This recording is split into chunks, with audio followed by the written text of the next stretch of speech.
What's up, everybody? It's LG Doucette here. You're listening to The First Mint, a podcast where I talk about NFTs and the world of Web3. The podcast comes out every Monday morning and occasionally on Wednesdays. If you like this content and you want some more, feel free to visit our Twitter page at The First Mint. Today's guest has probably the best opening story, if not one of the best stories that we've ever had on The First Mint. And it's not at all about NFTs. In fact, it's actually about Bitcoin and how he used to sell Bitcoin off market, like in person, to people that he would meet up with from the internet. And he would meet them at places like Starbucks and banks and stuff like that. So it's the first 10 minutes of the show are awesome in that way. But that's not why I wanted to have him on the show. The reason I wanted to have him on the show is because the merge is coming. By this point, if you're into crypto in any way, you've definitely heard about it. There was a lot of chatter about it towards the end of last week. Ethereum is starting to move based on the buildup to the merge. We know some stuff about it. We know that there's talk of a fork. To me, crypto is largely still now about narrative, the what's coming of these different assets. And the merge of Ethereum is supposed to be this once-in-a-lifetime event. People have been building it up for years, or so the narrative would have you believe. There's a lot of information going around, a lot to understand, especially if you are an NFT collector like me, somebody who maybe dabbles in some other coins and some Ethereum and Bitcoin, but maybe doesn't fully understand the dev part of it and definitely has no idea how the market will react to it. I wanted someone on to help us disambiguate some of that stuff and really to tell us what to watch for. So enter today's guest, 0xQuit, a relatively new acquaintance, somebody who's very popular in the space for his writing about security and education, and of course, his dev work. His first story, again, is awesome. It's worth it just for that listen, but definitely stay for his insight about what the merge is, what the fork of Ethereum might be, and overall what he might think, or he thinks may happen to the market when the merge hits. It's just a month away from today, folks. So get ready. This is The First Mint.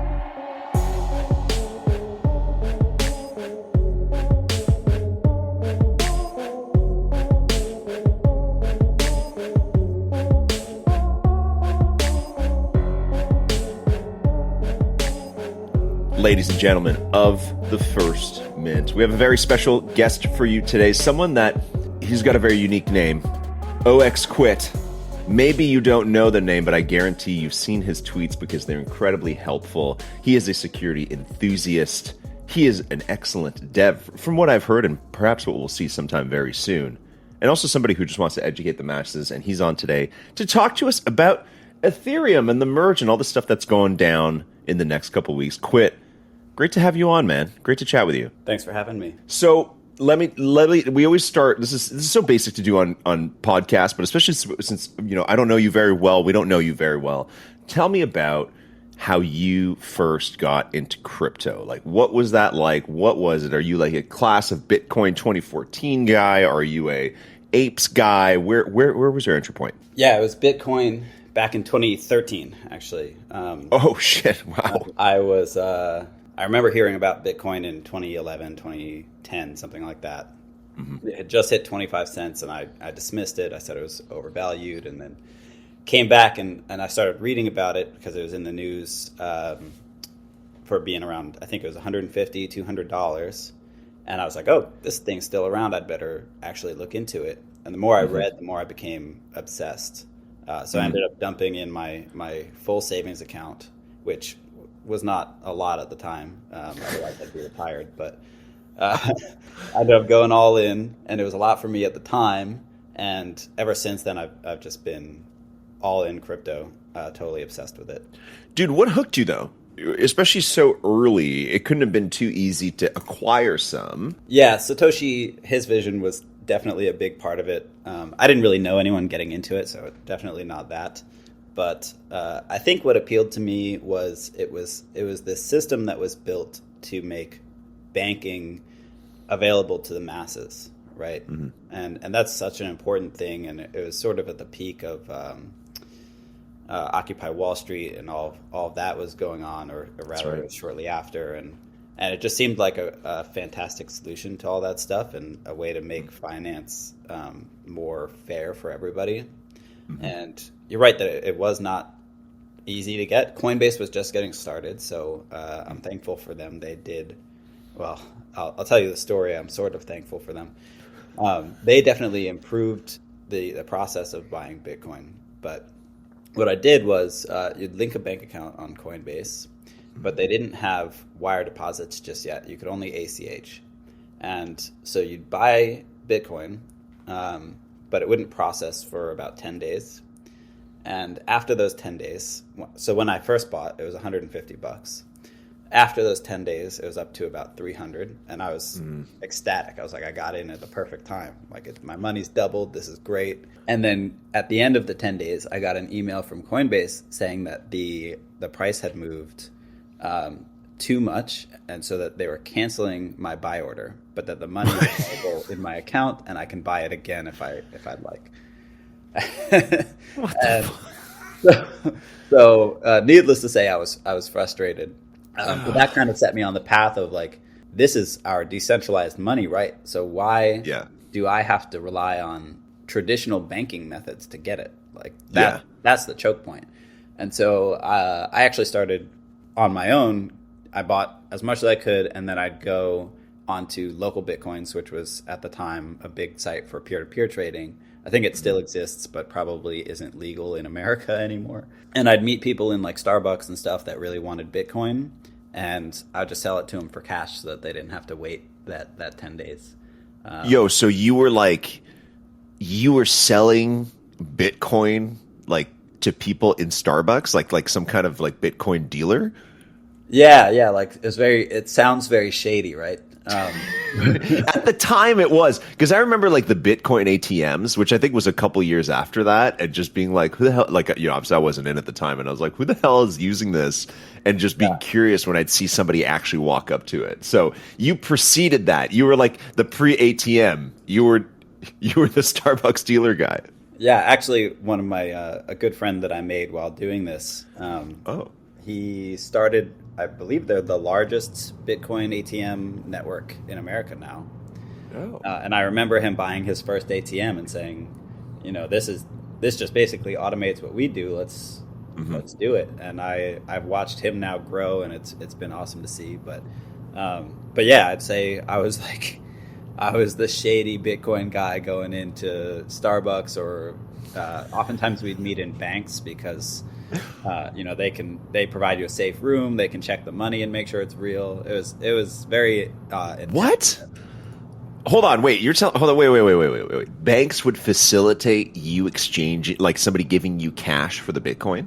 Yeah. So we just go into the bank. We'd let them know that we're doing an exchange. After the exchange, I'd deposit it into my bank account, and the other person just wouldn't leave until it was deposited. So that was like the safest way to do it. If you're dealing with anything significant, you'd go to a bank. Dude, I've never heard of that. I didn't know you could. I'm in Canada, so I'm assuming you can also do that here. But is that standard in the U.S., like that every bank you can just ask them for like a safe room? I don't know if it's like an official service, but I was in and out of the bank at the time 10 times a day, maybe more than that. So I did pretty well. Not for the meetings, just for like deposits, but you have relationships with these bankers, so they'll help you out if you need it. I had no idea. I didn't know. Well, first of all, I didn't know that you did that, and second of all, I didn't even know that was like a thing that people did. Is there anything else? Obviously, we want to talk about Ethereum, a little bit about NFTs. Is there anything else, since that's like 2014 or whatever, 2013, 2014? Is there anything else that you want to tell us, Quit, in the 8 years since that you've done that's kind of strange in terms of crypto exchanges, or any other IRL stories you could share? Well, I suppose I got scammed a couple of times doing that, and so that probably sparked my passion for fighting scams. But it also evolved into this sort of into an education, because as I kept meeting people in the beginning, I didn't know all that much about crypto. So I was like, okay, cool, here's your Bitcoin, sent it. All right, we'll be on our way now. But as I got more passionate about it, and I sort of learned about multi-sigs and hardware wallets, I would make sure that they were getting set up with that sort of stuff before the meeting ended. So I was helping these people with their security, and then they'd call me up a week later, 2 weeks later, and be like, "Hey, I'm trying to do this with my Trezor. Can you help me out?" or whatever. So I ended up making that sort of a large part of my life as well, and I think that carried over naturally to NFTs and kind of where we are now. Oh, you're a good man. Yeah, a natural educator, a natural helper. I'm curious. You said you got scammed. What is the worst instance of such scamming? Yeah. So if you're able to share, quit. I don't. It might be an uncomfortable story, but I mean, I need to look under that rock. Oh no worries. Man, I don't remember the guy's name, but I have screenshots saved somewhere, so I could probably find it.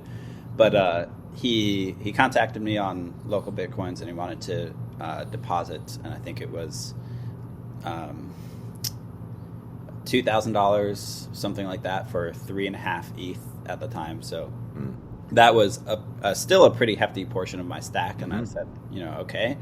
And he, sometimes you wouldn't meet in person; they would just go and deposit into your bank account. So that's what we agreed on.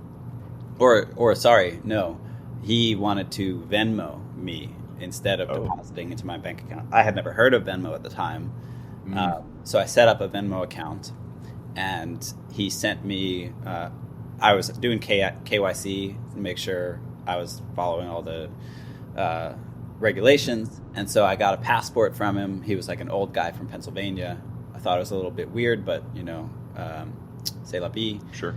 Yeah. And so he sent me the $2,000 or $3,000, whatever it was. I sent him 3.5 Bitcoin, and then he reversed the Venmo transaction, claiming that he didn't authorize it. So not only did I lose my 3.5 Bitcoin, which looking back now is just like such a brutal loss. Oh yeah. But also my Venmo account got banned for life. No. So what? Because he reversed the transaction? Yeah, because he reversed the transaction. And then in my fighting it, I mentioned that it was for Bitcoin, and they did not. They didn't like that at the time. No, they didn't like that. Now, of course, they sell Bitcoin on their own, and they're all pro crypto. But at the time, they were like, "Oh, Bitcoin is just it's only." So wait, you can't be like exonerated now. Even like, you know what I mean? That's like when like marijuana is being decriminalized now. You got to let those people out of jail, kind of thing. Like that's like that level of like just get like it's fine now. Give him his account back. You would think so. It was one transaction 8 years ago. You'd think they'd let me back in, but God, okay. No such luck. But that's a funny story. Yes, funny to some. Yeah, I guess so. I wish you had your $2,000 at the time, at least for those 3.5 Bitcoins. Or you know what? I wish you had the 3.5 Bitcoins. That's what I wish you still had. Yeah. That would have been a much better thing to have. So, well, thank you for sharing those stories. That's probably the best introduction I think we've ever had to a guest on the show. Because I was not aware that you were about to tell me all that, and that's really interesting, man. That's a different type of experience, I think, in the crypto space than we've seen for a lot of people, and I think helps give us a lot of context on your experience and where you're coming from. I'm just gonna skip right ahead to what we wanted to talk about, which is the Ethereum merge. And I know people in our community, some people have giant stacks of ETH, some people are happy to have like 1 or 2 ETH, or maybe just a couple bucks, or people that wait on the outside, a mix of all that. Can you give us in a nutshell, and I know that you've probably done this a few times, maybe for your normie friends, so let's pretend we are your normie friends. Can you explain the merge to us in like an elevator pitch style of like, just give us as simple as you can say it, basically. So the Ethereum merge is an upgrade from proof of work, which is our current consensus mechanism, to proof of stake. So if you think about it now, if you're not familiar with proof of work, proof of stake, proof of work, we're essentially paying tons of ETH to people running graphics card miners and huge farms of them. and they run these to validate transactions. They just constantly compute hashes, and it uses a ton of energy. In return, we pay them a whole bunch of ETH to make sure it's worth their while, right? So we're now moving to proof of stake, where we pay, instead of these miners, we pay stakers. And the stakers just deposit a certain amount of ETH. 32 ETH is the minimum, although you can sort of break it up with these decentralized rocket pool, stuff like that. We'll say 32 ETH is the minimum, you deposit it, and if you act dishonestly, you lose a little bit of that deposit. So it's a little bit more game theory, where we say the people that are validating these transactions have an incentive to, because they own the asset, versus the people validating these transactions are using a ton of energy, so we'll pay them for it. So proof of stake ends up being, I think, 99% or more. It uses 99% less energy. Right. So it's a huge move in a green direction. ETH is going green. That's my elevator pitch, I'd say. Right. And so when we talk about, like, I've never mined. I don't have like a mining rig. I know some people who do, that they mine Bitcoin or they mine Ethereum. Is that basically like the people who are mining Ethereum, those rigs are basically obsolete in a month? For Ethereum specifically, yes. For Ethereum, yes, I guess so. For Ethereum, correct. But you can swap those over to another network, so they'll all just move over to mining Ravencoin or Ethereum proof of work if that fork ends up being in any way successful. Right. Yeah. Okay. I want to talk about that in just a second, because you had a fantastic thread about it the other day. But first, I just want to stay focused on the merge. Yeah. So environmentally friendly, which is great, and we've seen some of the competing chains, let's say, right, and even in our backyard, a lot of people have NFTs on Flow, so we know that Flow is also proof of stake, and also the sales pitch is that it's green. Environmental. What is it? What's besides the environmental part? What is the expected outcome of the merge? Like beyond that, it's like, okay, well, less energy consumed. I've heard far lower gas fees over time, much faster transactions. Is it basically to just make it greener, faster, better for it to scale? Like, is that the bigger picture here of the merge? Yeah. Long term, yes. I would say the main idea behind the merge is really the energy consumption. And keep in mind, it's been the plan to do this since the inception of Ethereum. This has always been in the works. It's been delayed now quite a few times, so yeah, it's pretty exciting that we're actually getting there. But it is just really about energy, but it enables more down the road. So afterwards, there are a couple more phases, and we'll be adding scalability for sure. Hopefully, the ability to decentralize a little bit further, because mining rigs, they're a great mechanism, don't get me wrong, but the advantage there for proof of stake is that no matter how big or small your stake, you get the same cut ratio-wise. With mining rigs, you have to keep up with the newest technology, blah, blah, blah. So if you have $10,000, you just can't keep up in mining the way somebody that has tens of millions can. So it's really not quite as fair to the small guy. With proof of stake, as long as you've got the ETH deposited, you're good. So let's say hypothetically, I'm a person who magically has 4,000 ETH. Is it in my best interest to stake all of that to, like, long term to Ethereum? Like, am I going to get massive? Like, am I going to get a payout similar to people with a bunch of mining rigs? Like, is that what's expected for proof of stake? Like, is it meant to attract people to lock in their ETH? Yes. So it will generate yield for you at the base level, which is something that is very attractive, obviously. I think the yield at the moment is around 4.5%, 5%, something like that. But once the merge happens, so right now that yield is just from Ethereum emissions, right? New ETH being minted and paid out to stakers. Right. Once the merge happens, transaction fees also go to stakers, so you can expect that revenue to go up a little bit. So we're looking probably 7%, maybe 10%, which would be really amazing for holding ETH, which is the least risky token that you can hold on the Ethereum network specifically. How is this moving to NFTs? we've got a month to go, right, until the block for the merge, right? According to Vitalik, it's on the 15th. We know that now. We've got a year and a half of NFTs experience under our belt ever since kind of like the larger explosion of NFTs. We've already seen some ripples kind of go, or at least in the in the downturn of the last couple of months, we've seen that ripple through the NFT space. Some NFTs we will never see again. Some will survive, but they're dead. Yeah. How is this? What kind of effect can we anticipate? And I know that there's literally no precedent, so it's really hard to anticipate that. What are we supposed to do with our NFTs here? And I know you're going to mention like proof of work and like the doubling. Save that for a second. Let's just stay on the proof of stake, the merged network. Is anything going to change? Like, the valuation of my NFT is going to change at all for what I have on ETH? I would say no. I don't think that they should change at all. It should have zero effect on NFTs themselves.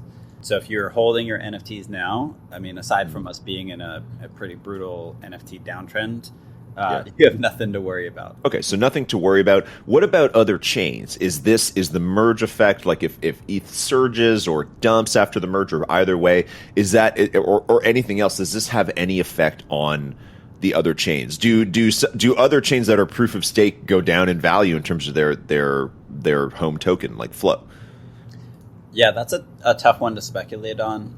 Mm-hmm. I would say that if Ethereum's successful with the merge and proves that this transition can happen, then a lot of big advancements will happen on Ethereum that perhaps other proof of stake chains like Flow can implement themselves. So they can start drawing technology from Ethereum and say, let's put this in our code. Let's put this in our code. So I think net is that it should be a positive for everybody. But I do, in terms of price action, I would expect Ethereum to pump into the merge. So for the next month or so. And then I expect probably that it'll dump afterwards, if only temporarily.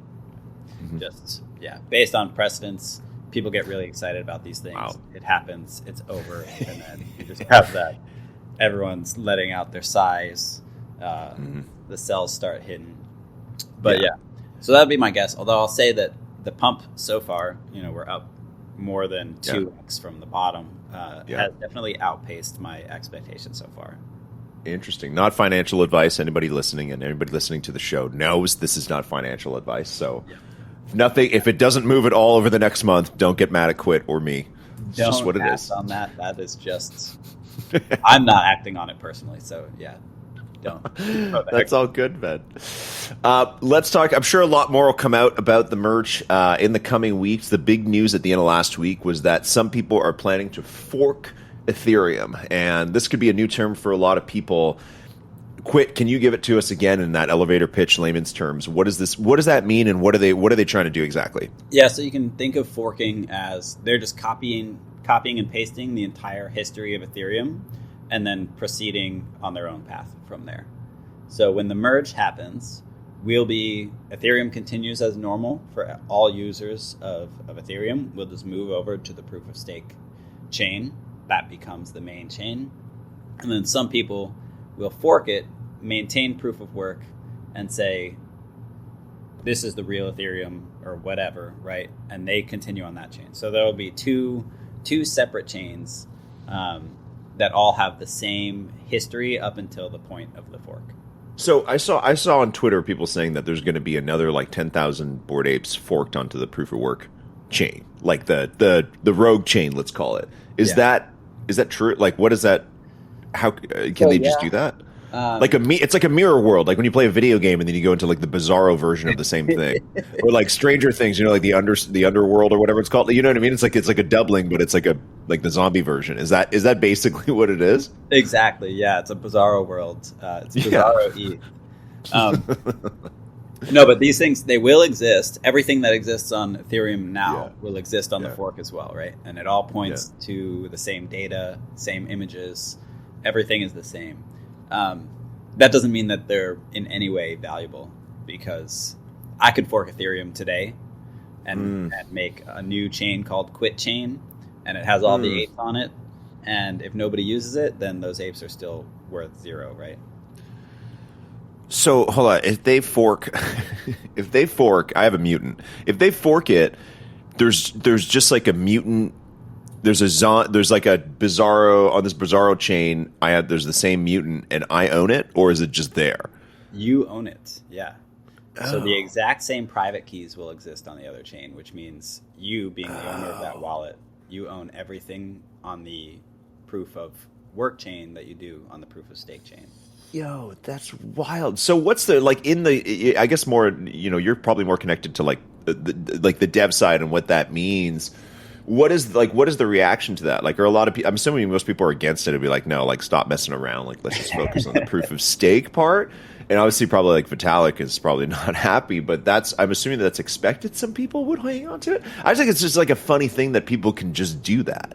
Yeah. I mean, so it's happened in the past. There is a precedent for this. Not necessarily with Ethereum, although there was the famous Ethereum Classic fork. Yes, I remember that. Yeah. So that happened after the DAO hack.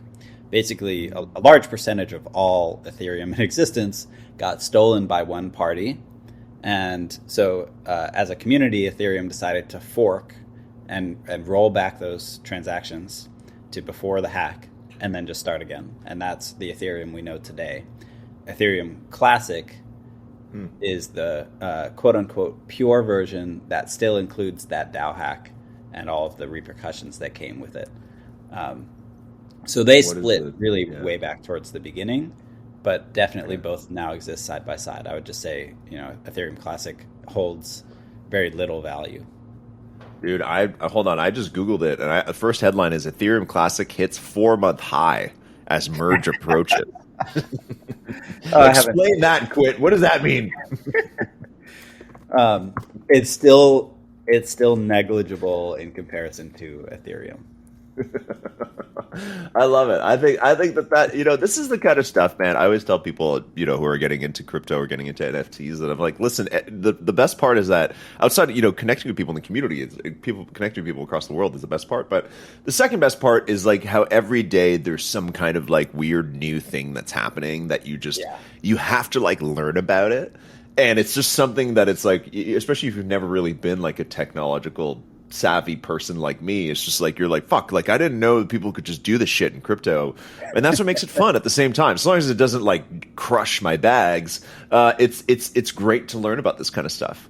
You know what I mean? And it's great to just know. Even this Ethereum Classic thing, like I kind of knew about that, but it's hovering. It's like $40, and that's absolutely. There's never a dull moment in crypto. It's always fun. If you want to have a great time, go back and read about the Bitcoin forks in 2017, I want to say it was, and all the drama behind that. It turned into like almost an all-out war between the largest miners in China, and it was fantastic, nonstop entertainment for months on end.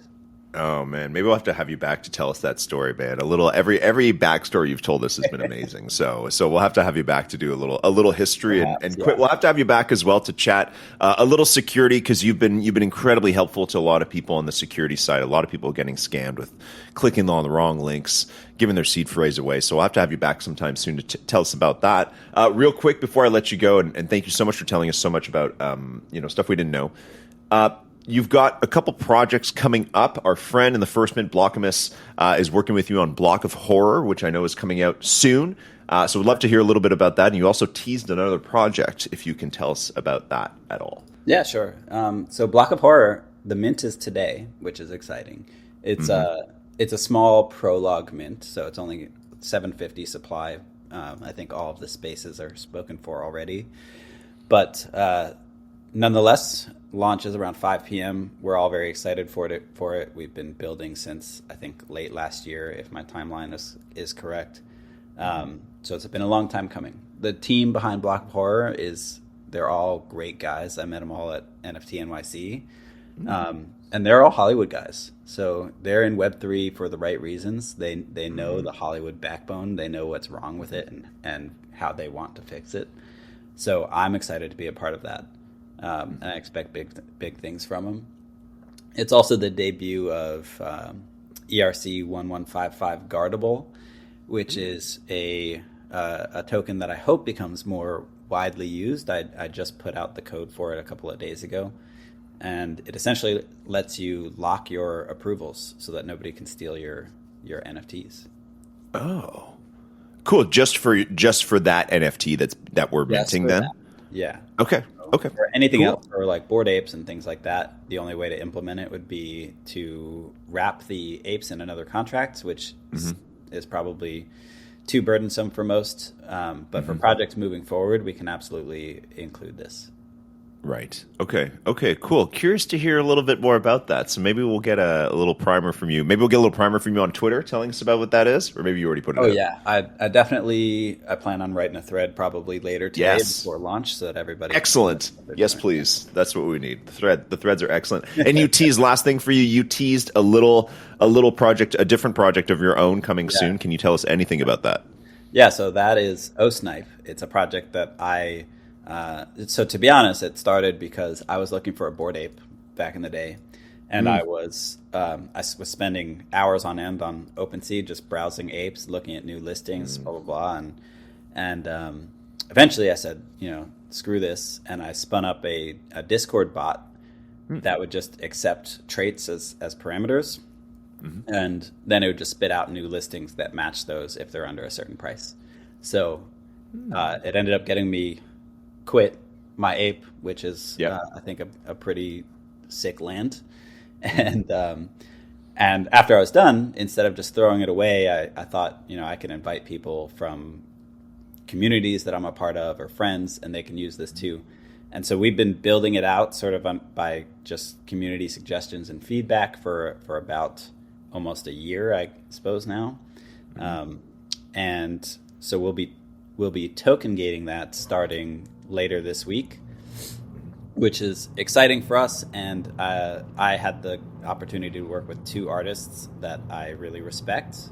One professional that I've been begging to work with me for a long time. He finally agreed, and nice. I think the art is really, really cool. So that's going to be awesome.